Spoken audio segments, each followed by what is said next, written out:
Capture the whole scene shuffling backwards in that way across time. And possibly the head swiveling, the ankles clicking. You would see it, the beginning and end, from your perch above the power lines, the crash. Watching the story arc play.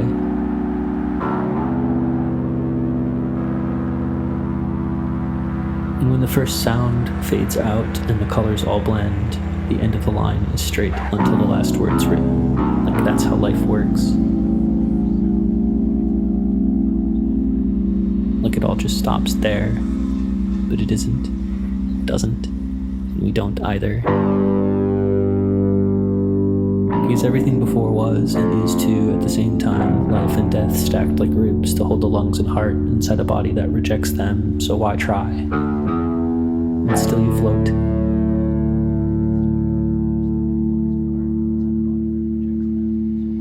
Seek the streets of home here to find the tragedy, to tell its story. And still you follow, close enough to see the shattered glass catch light and shine back until some meaning appears, or gets shaken from your hair into the shower drain. That morning you dressed and left the driveway on shorn lug nuts.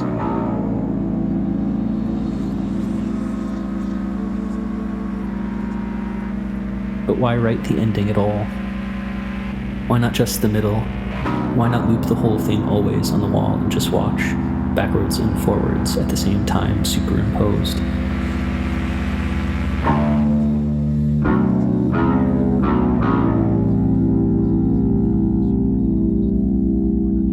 Why death only and not endless, directionless life from birth unto it that blurs in tears at both ends but cancels out because it all does? One life and death echoing down the pipe, before and after through time and us too. Traffic merging on the road before the pavement's been laid.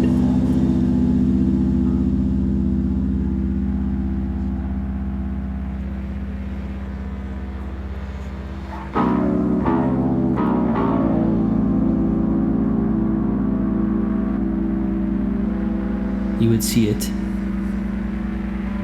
the beginning and end, from your perch above the power lines.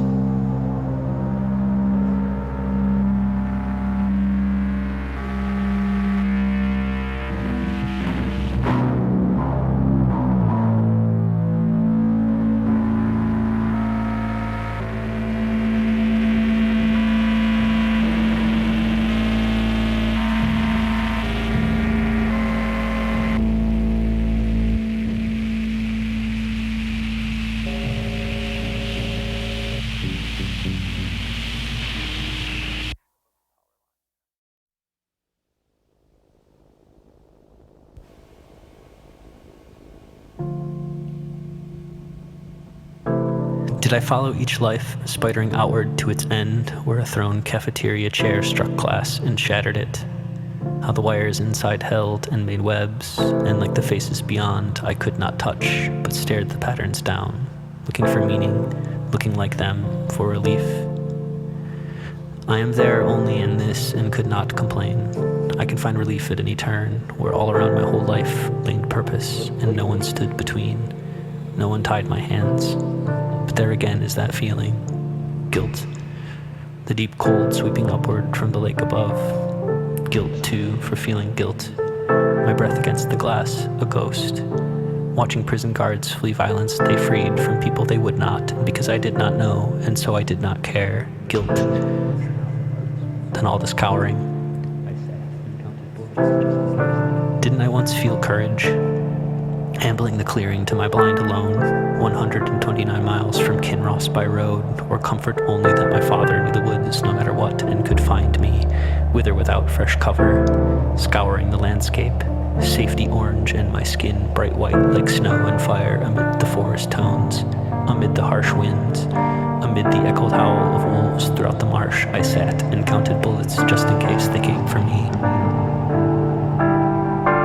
But I did not know dying then, and still don't. Only that I am me now, and it isn't what I thought I'd be, except for love. The difference is the fear and the guilt I can't connect them.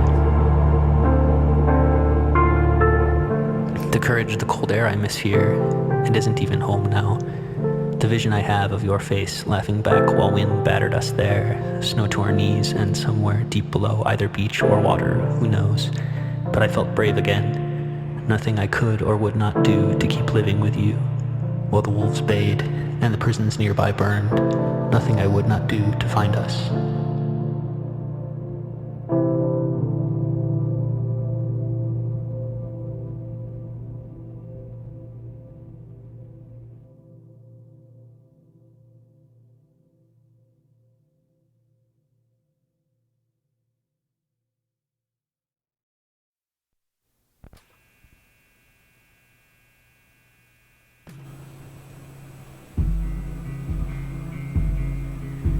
Light and shadows.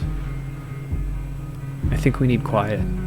I think quiet is always two things, shadows and light, and I am learning to know them both, as I am learning to know peace and be fine, or I am begging for it. Peace in this loud tunnel of wind where we live, tunnel of noise that won't let up. But also the flowers grow and the cold fall air blows leaves across concrete. We're walking now, I sense the storm shrinks miles between us 1,000 years ago on horse hooves across heaven's desert to me. And I am not wholly lost in the terrible beauty of it all, in slow hum, and the feeling I know it's there but cannot see it. Not a ventilator, not a drone song, but thunder from another world. 3 summers past, near Jackson Hole, Wyoming, when the sun disappeared and we sat, our phones not ringing, the sun in the stream water reflected before darkness came, the image of you pouring coffee. There is room in this for us to feel happy.